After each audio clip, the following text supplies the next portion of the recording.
सोच पे काफ़ी बात हो चुकी है हमारी। सोच के बारे में खालिद साहब ने भी हमें काफ़ी गाइड कर दिया है।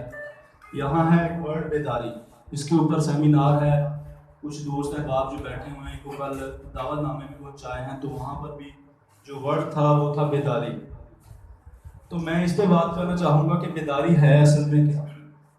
बेदारी का मतलब जागना होता है। अब जागना किसको कहते हैं? मतलब एक तो है हम सो जाते हैं उठ जाते हैं, ये फिजिकल जो है हमारा जागना है, फिजिकल बेदारी है हमारी। असल में इस प्रोग्राम का मतलब है कि आपके अंदर कुछ सलाहियतें हैं, आप कर सकते हैं। अल्लाह ताला ने जो भी चीज़ें बनाई हैं सब की कुछ ना कुछ मीनिंगफुल हैं। सारी की सारी चीज़ें जो हैं वो कारआमद हैं। अब हमने जो हमारे अंदर है उसको बाहर निकालना है, वो आइस ब्रेक करना है, हमने वो शेल तोड़ने हैं जिन्होंने वो सारी चीज़ें जो हमारी वो छुपा के रखी हैं। तो उसको हम कहेंगे बेदारी। सर ने इसका नाम जो तजवीज़ किया था वो बेदारी था। मैं इसको कहता हूँ नाउ और नेवर। नाउ और नेवर आप वर्ड सुन चुके होंगे पाक स्टडी में।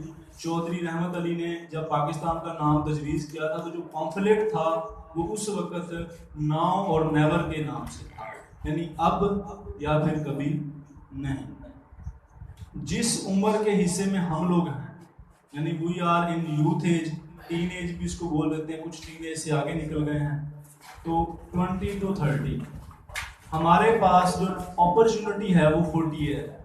यानी आपकी हिस्ट्री, आपकी जितनी भी दुनिया में कामयाब तरीन लोग हैं उन सब की कोटेशन, उन सब का खुलासा निकाल लिए जाएं तो आपको कामयाब होना है 40 साल से पहले 40 ईयर तक यू हैव टू सक्सीड। अगर कोई कायदे आज़म बनता है तो 40 साल की एज के बाद ही बनता है, सबसे पहले पीछे उसका इतना हार्ड वर्क है। कोई बिल गेट बनता है तो उसकी ऑलमोस्ट एज इतनी ही है। अगर कोई कासम अली शाह बन गया है तो वो भी 40 साल बाद ही आज उसको लोग जानते हैं। तो हम उस एज में है कि नाउ और नेवर। अगर माशरा तब्दील करना है तो हमारे पास है ये लास्ट अपॉर्चुनिटी, वरना हम लोग फिर नहीं करेंगे आने वाली नस्ल। यानी हमें समझ लें, अगर आप लोगों को ये माशरा बुरा लग रहा है, हालात उजड़े हुए लग रहे हैं, पीछे से हमें उजड़े हुए मिले हैं, तो इट्स मीन कि हमें फिर तब्दील कर देने चाहिए, अब या फिर कभी नहीं। तब्दील करने की अपॉर्चुनिटी भी है। आप में से यहाँ जो लोग बैठे हुए हैं, ज़्यादा लोग जो हैं वो स्टडी से रिलेटेड हैं, ठीक है, उनके पास फुल अपॉर्चुनिटी है, वो पढ़ रहे हैं, पढ़ा रहे हैं, किसी अदारे से मुंसलिक हैं, कुछ काम कर रहे हैं, अपना बिजनेस कर रहे हैं, मीन्स किसी ना किसी तरह वो सोसाइटी में पॉजिटिव इम्पैक्ट डाल सकते हैं। नफ्सियात की एक टर्मिनोलॉजी है खाली होके मरे। खाली होके मरने से मुराद है जो अंदर है, बहुत सारे लोग हैं जिनके अंदर पोटेंशियल होता है, कब्रों में चला जाता है, कोई फायदा कुछ फायदा नहीं। जो पूछ गछ उनसे, जो सवाल जो आप उनसे किए जाएंगे, पोटेंशियल वो साथ लेते हैं।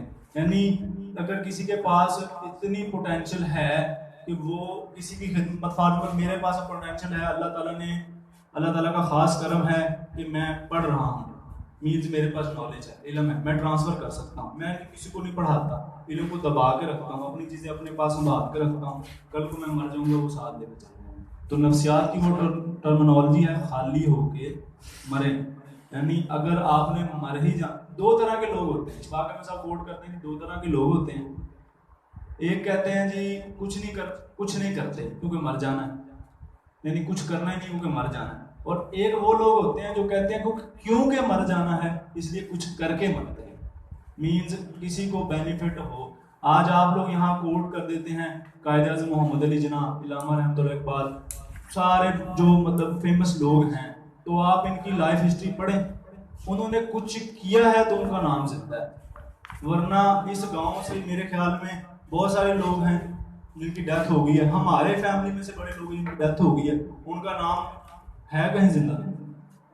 मीन्स वो कुछ करके नहीं मरे, अगर वो कुछ करके मरे हुए होते तो लोग उन्हें जानते, ठीक है। हार्ट मतलब हम ये सोचते हैं कि काम इस खित्ते में रहकर, जनूबी पंजाब के छोटे से गांव में रहकर कामयाब होना जी बड़ा मुश्किल है, ये हजार। देखें, असल में कामयाबी का मजा ही तब है जब डिफिकल्टीज हों, हार्ड हों, ठीक है। अब अमीर है ना कोई, अगर वो कामयाब नहीं होगा तो क्या करेगा, वो अपने पेरेंट्स का बिजनेस रन करते हैं। लेकिन कासम अली शाह साहब अपनी बुक कामयाबी के पैगाम में लिखते हैं कि अगर आप आम खानदान से हैं, आम घर से हैं और फिर भी कामयाबी के बारे में नहीं सोचते तो ये बहुत बड़ा जुल्म है।